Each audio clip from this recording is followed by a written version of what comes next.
University. The author says taxpayers may have to pay billions to persuade the private sector to buy places like Dungeness.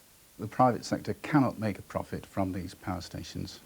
What we've done is we've done the calculation of all the operating costs and the liability costs, the reprocessing of spent fuel, the decommissioning and the waste. Our best calculations are that that price might even be negative. In other words, the government may have to pay people to take the stations away. The number we came out with was minus 2.6 billion.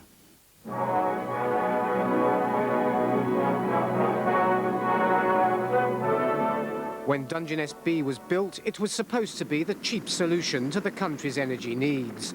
Little did the optimistic scientists realise then that today the power station provides more fuel for the privatisation debate than it does for the national grid.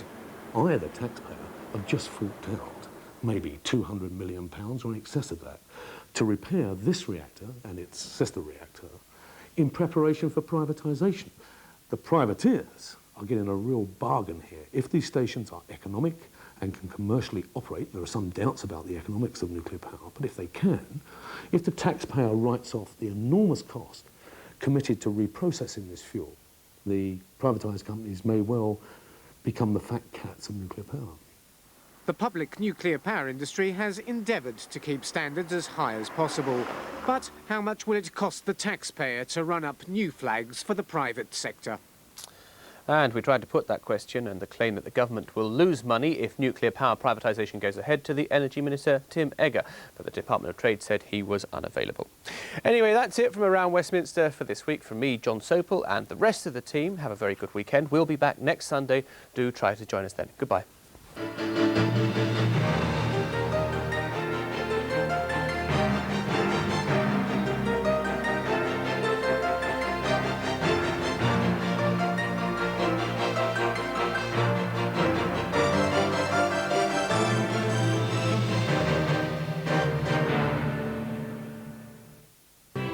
It's not easy being impartial. The BBC cannot give in to government pressure. We wouldn't want them to, would we, Minister? Wouldn't we? No, of course. Or representative. I represent the public, so it's not in the public interest. That's a novel argument. While remaining independent. Independent deterrent. This protects us against the French. Trust the BBC. Deceitful crowd, the media. To bring you classic comedy. Yes, Minister. Wednesday at 9 o'clock on BBC2. 1966. People can't see how the big issues connect with our lives anymore. Make them see. And our friends in the north are moving on. I'm pregnant again. Oi! You might have it up there, Nicky. But I've got it down here. There's a long campaign ahead against the police. Nobody will ever clean up the Met. Against the criminal elements. It's me, Geordie. Geordie, where are you? I want to be in on everything. Really everything or nothing. Mouth shut. Our friends in the north hit the swinging 60s. Tomorrow at 9 on BBC2.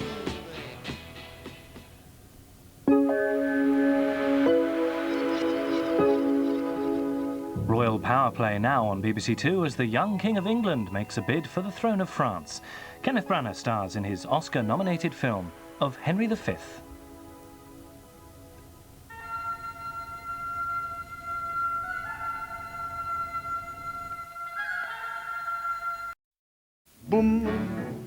Further tips for successful modern living from BBC2. The sound of some domestic appliances can be very reassuring and comforting for children.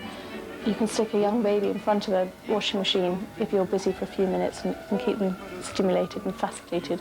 Nannies reveal their trade secrets tomorrow at 10 to 9 on BBC2.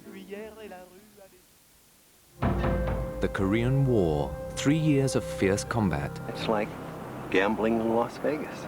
Sometimes you're lucky, sometimes you're not. For 4 decades, a world superpower denied its involvement in the conflict. Now the truth is finally exposed. New material has blown the gap, as it were. But the fate of missing servicemen still remains a mystery. They want your son during wartime, but what do they do once your boy disappears? They just classify them dead and they close the book on them. Russia's secret war in Time Watch, tonight at 7:30 on BBC2.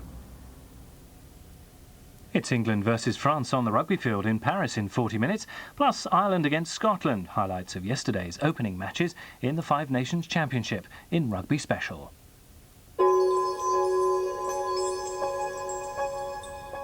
First on BBC Two, David Vine introduces Ski Sunday.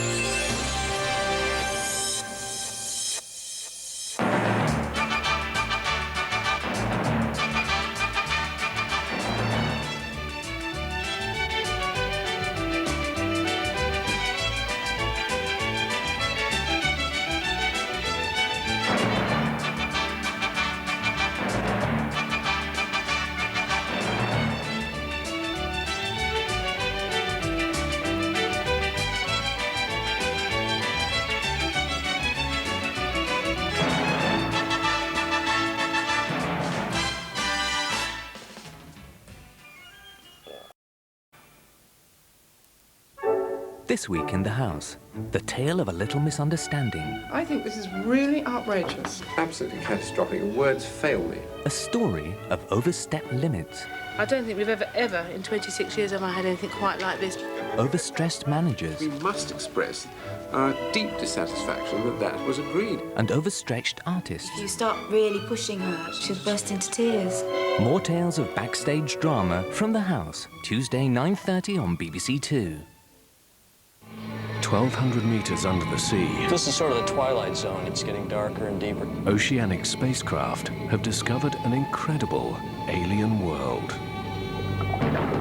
Meet Vampirotuthus diabolus, the vampire squid from hell. The Natural World, tonight at 5:55 on BBC2.